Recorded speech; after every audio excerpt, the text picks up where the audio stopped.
Muy buenas noches con todos ustedes, Dios les bendiga. Quería compartirles un tema muy lindo, de parte del corazón de Dios Padre. Está en la Biblia, así que acompáñame por favor, está en el libro de Efesios capítulo 4, versículo 17 en adelante. Y habla acerca de una nueva vida en Cristo. Ahora, ¿quién de todos nosotros que estamos escuchando ahorita, que se conectaron para dejar un poco de lo que estaban haciendo para tomar atención en este mensaje? ¿Quiénes de todos nosotros tenemos una vida en Cristo? A más de uno de alzar la mano. Pero ¿qué significa una vida en Cristo? A veces una vida en Cristo, muchos lo hablan como que es la vida color de rosa, pero no es así realmente. Habla más de una actitud de nosotros hacia afuera, hacia el resto. Yo quiero llevarte la palabra de Dios, como te había mencionado, en el libro de Efesios capítulo 4, versículo 17. Y quiero que tomes este fragmento de la Biblia como un espejo para poder autoanalizarte. ¿Cómo estás tú? ¿Cómo estoy yo? ¿Verdad? Dice así la palabra de Dios. Lo que les voy a decir es una advertencia del Señor. Dejen ya de vivir como los que no son creyentes. Ahora, yo no estoy aquí parafraseándolo, aquí está escrito en la Biblia. Habla de una advertencia de parte de Dios, de dejar de vivir como los que no son creyentes, porque ellos se guían por pensamientos inútiles. Y al hablar esta versión, ¿verdad?, de pensamientos inútiles, significa que no tienen ningún tipo de edificación, que no te va a servir de nada. Solamente a veces son pensamientos de egoísmo, de inmoralidad, de pecado, pensamientos que no van a producir algo bueno en tu vida. Y a veces tenemos mucho conflicto en la mente. Así que hay cosas y hay conflictos que son inútiles. No tenés por qué lidiar con eso. No tenés por qué cargar tampoco con personas que te llevan a esos pensamientos inútiles. El cambio empieza por uno mismo, el cambio empieza por tu propia mente, por tu propio corazón. La palabra de Dios dice renovar nuestra mente, al fin de llegar a la mente de Cristo. Amén. Versículo 18.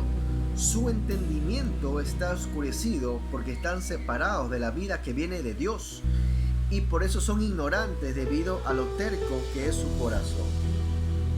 Ojo con esto. Aquí está hablando de que dejen de vivir como los que no son creyentes,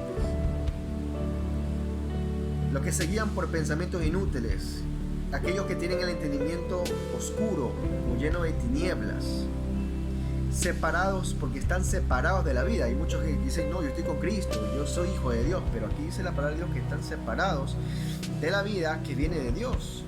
Y porque ignoran, o dice aquí en esta versión, son ignorantes debido a lo terco de su corazón. Es decir, que cuando la palabra de Dios habla de que el corazón es terco, o es necio, o es testarudo, o es duro, habla nada más y nada menos de lo que media o más de media humanidad lucha: el orgullo.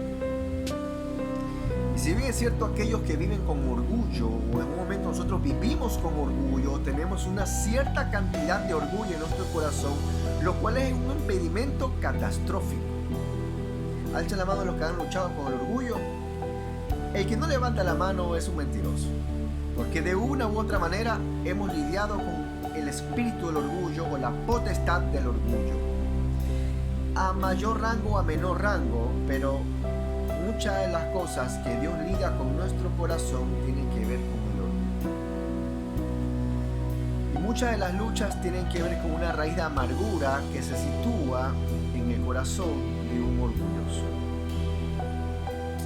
Así que los que tienen terco el corazón, ¿verdad?, causa uno de los derivados o las raíces o las ramas del orgullo es la terquedad, la ignorancia, que tiene que ver con la necedad. O sea, necean con lo mismo cuando la verdad está aquí en la luz de la palabra, y necean y contradicen, cuestionan a Dios. Eso ya hemos hablado antes. Aquellos que sufren de esa terquedad del corazón tienen nublado el pensamiento Todo está en el capítulo 4 de Efesios. Y dice la palabra de Dios aquí, en el versículo 19, han perdido la vergüenza. Dicho de otra manera, de una manera chistosa, son unos sinvergüenzas o unos descarados. ¿Ok? No tienen ya vergüenza, no tienen pudor, ya no lo hacen a escondidas, ahora lo hacen así, como si fuera un chiste o una broma. Dice la palabra de Dios, han perdido la vergüenza, se han dedicado a la inmoralidad, y todos sabemos nosotros que la inmoralidad no solamente tiene que ver con algo sexual, sino con la corrupción del corazón del hombre, o aquello que contrapone a toda moral que viene de la palabra de Dios. Inmoral. ¿Ok?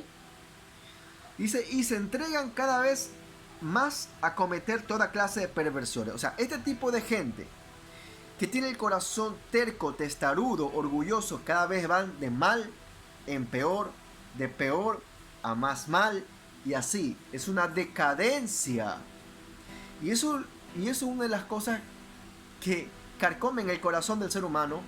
El orgullo es un cáncer que va comiendo y se va convirtiendo en una metástasis en tu cuerpo, que un día contaminó tu corazón, tiró raíces de amargura, y el resto comenzó a contaminar tu mente, y muchos sufren del estómago, producto de un corazón orgulloso lleno de amargura. Versículo 20. Pero esa clase de vida no tiene nada que ver con la instrucción que recibieron de Cristo. Es decir, que este tipo de personas recibieron una instrucción de Dios. Y dice el apóstol Pablo, no tiene nada que ver con lo que Cristo les enseñó, con lo que ustedes ya conocieron. Aquí Dios está hablándoles de que a los mismos hijos de Dios, a los mismos creyentes que se consideran hijos, que se consideran creyentes, gente que ora, gente que busca de Dios, dice la palabra de Dios, versículo 17, dejen ya de vivir como los que no son creyentes, es decir, que están viviendo ya conforme a los del mundo, y debido a su conocimiento nublado o a su vieja manera de ver las cosas, prácticamente están en el mundo sin saber que están en el mundo. Esto es muy fuerte. Yo no sé si antes lo has visto así, pero cuando el Señor Dios me habló este mensaje para poder compartirlo, la verdad es que me movió el piso. Dice cosas muy puntuales.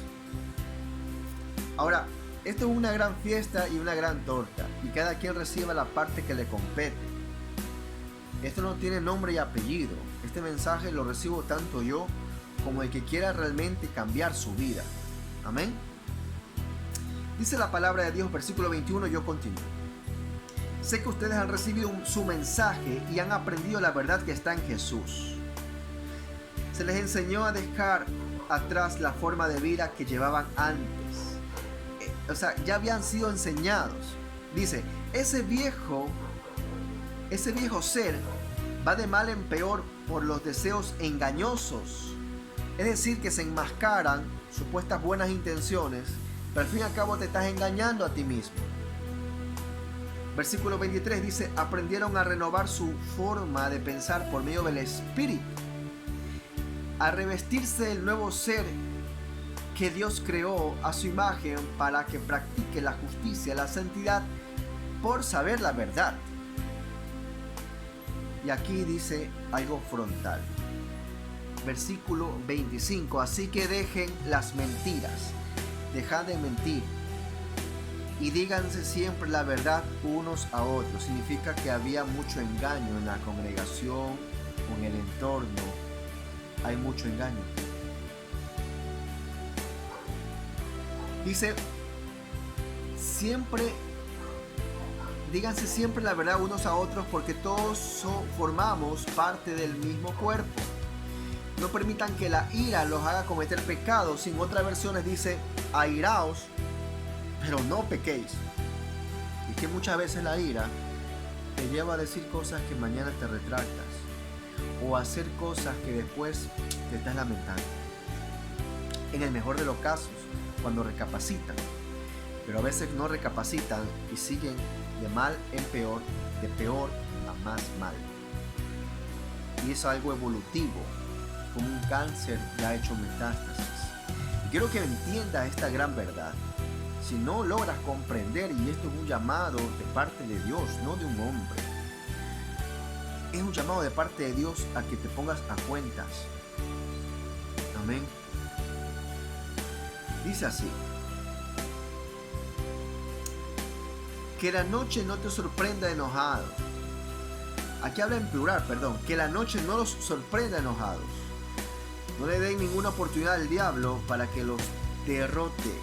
Es decir, que todo lo que hemos hablado antes de ahorita, todo lo que hemos anunciado ahorita, eran como que oportunidades que le estás dando al diablo, o le estamos dando al diablo, para que te derrote. Ojo, porque aquí nombra muchas puertas abiertas. Versículo 28. El que era ladrón deje de robar y trabaje haciendo algo provechoso con sus manos, así podrá compartir con el que no tiene. Y aquí hay dos principios básicos. Aquí pone un ejemplo: el que era ladrón deje de robar.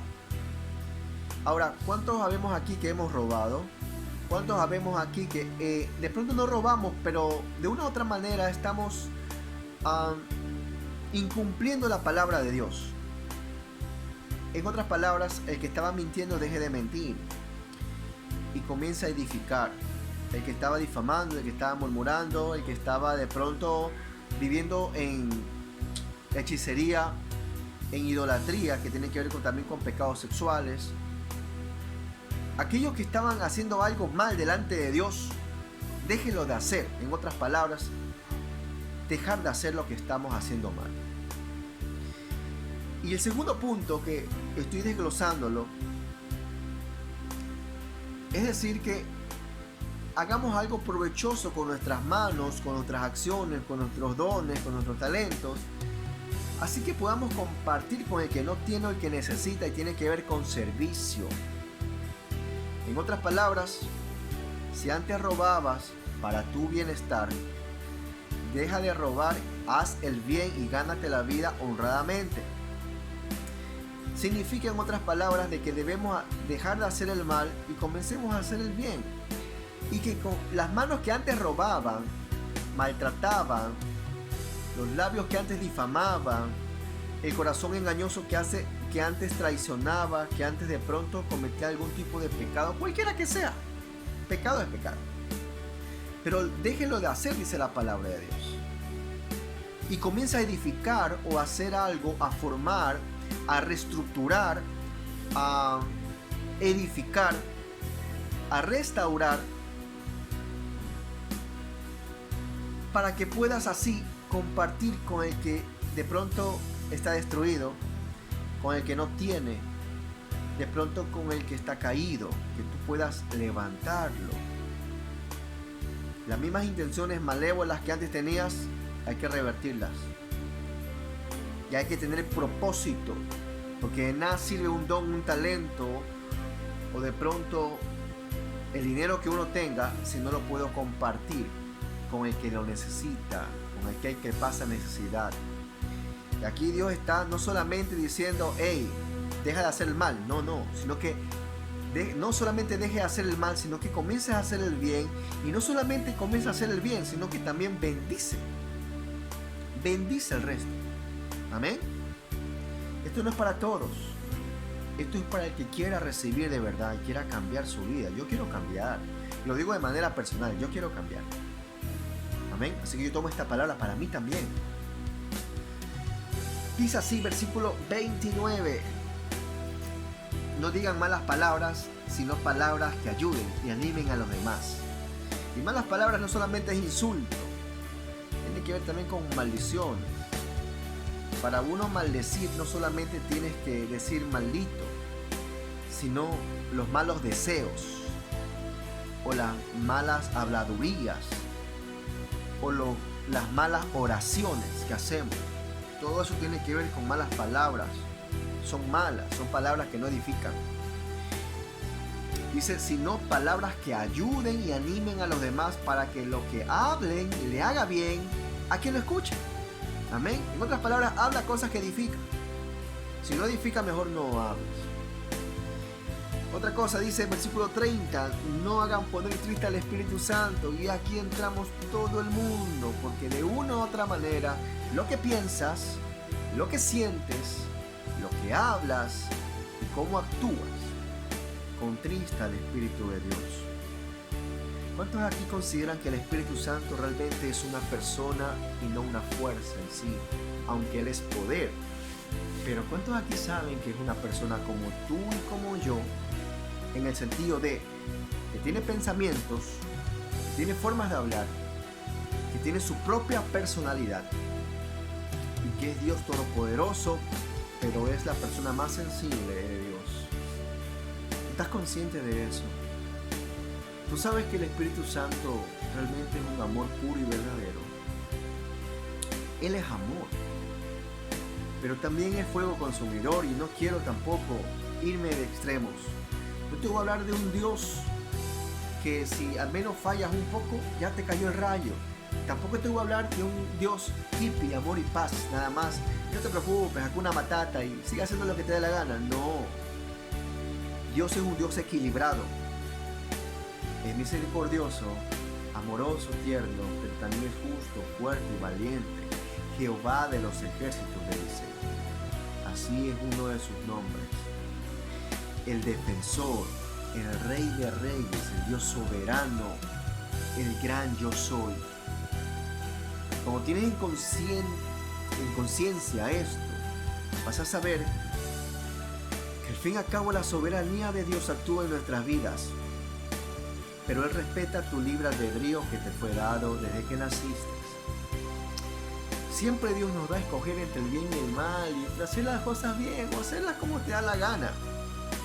Siempre Dios da a escoger en que consulta a Jehová o no consultes a Dios. Y haz lo que tú quieras. Para algunos Dios es el limpiapiso, que limpia las regazones que muchas veces hacemos, y aunque Dios es amor y con mucho amor Él muchas veces nos limpia, hay cosas y consecuencias que no te va a librar. Hay que decirlo. Y hay veces que hay tipos de personas que se cargan de la gracia, se mofan, creen que la vida es un chiste, se burlan de los demás y creen que realmente nunca les va a llegar nada. Como también hay gente que viven atemorizados, pensando que Dios es un Dios destructor, y no es así. Fíjate que la palabra de Dios habla de que Dios es manso, es humilde para con los tiernos, para con los humildes. Pero Él resiste al orgulloso, le da la espalda, dice la palabra de Dios. Es decir, estás en problemas, conmigo no cuentes. Y muchas cosas pasan porque Dios quitó su mano de ti.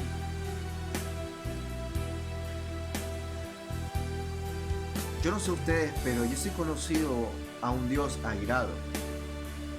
Quizás no soy tan perfecto. Y he podido conocer al Dios de misericordia, pero también como el Dios de que ya le llegaste hasta la coronilla. Y tengo ejemplo de eso. Gracias a Dios, muchas cosas ocurrieron en mi vida que he aprendido, a las buenas como también he aprendido a las malas. Pero eso no quita las cosas que están sucediendo alrededor, a nivel mundial, y la gente sigue sin entender que a Dios se le tiene que respetar. Así que la palabra de Dios dice aquí, no contristas al Espíritu Santo, y quiero ser íntegro y decirte la verdad, no contristes. No traiciones a aquel que te ama y dio la vida por ti. ¿Ok? Busca hacer el bien. Dice, no contristes al Espíritu, no hagas poner triste al Espíritu Santo, quien es la garantía para su completa liberación en el día señalado. Es decir, el Espíritu Santo es la garantía de que eres salvo. El día que Él se va de ti, tú perdiste la salvación. Perdiste la relación con Dios. Sientes un vacío enorme. Créanme, el Espíritu Santo es muy bueno, es tierno, puro. No le hagan daño a aquel que ama tu alma. Versículo 31, y con esto termino, dice, quítense de ustedes toda amargura. Quítate la amargura. toda amargura, toda ira, todo enojo, gritos, calumnias y malicia. Cuando dice quítense de ustedes, Dios no va a venir a quitártelo, es algo que tú tienes que decidir. Quítatelo. El plan de acción y la solución a todo esto es que te quites. Es como cuando te quitas una ropa, te despojas. Quítate la amargura, la tristeza, la ira, el enojo. Ya no persistas con ese mismo pensamiento que al principio del mensaje el Señor Dios nos está hablando. Dice que dejen de pensar, tener pensamientos inútiles. De nada sirve airarte, de nada sirve buscar el mal o la venganza contra tu prójimo. Desiste de esa idea. Dice: sean amables y considerados unos con otros, y perdónense como Dios los ha perdonado a través de Cristo. Voy a repetir de nuevo, porque es más fácil ser amable con quien es amable contigo. Es más fácil ser leal con quien no te ha traicionado. Es más fácil perdonar cuando tú sabes de pronto que fuiste tú la falla, no fue el otro. Pero dice la palabra de Dios que tienes que dejar toda ira, toda contienda, toda amargura, y debes perdonar, ser amable y considerado los unos con los otros. Perdonarse como Dios te ha perdonado a ti. ¿Cuántos aquí han recibido perdón de Dios? ¿Y por qué tú no perdonas a tu prójimo? ¿Por qué no se perdona? Sí, yo sé que ese mensaje puede conseguir o contribuir mucha controversia, pero ¿por qué no se perdona?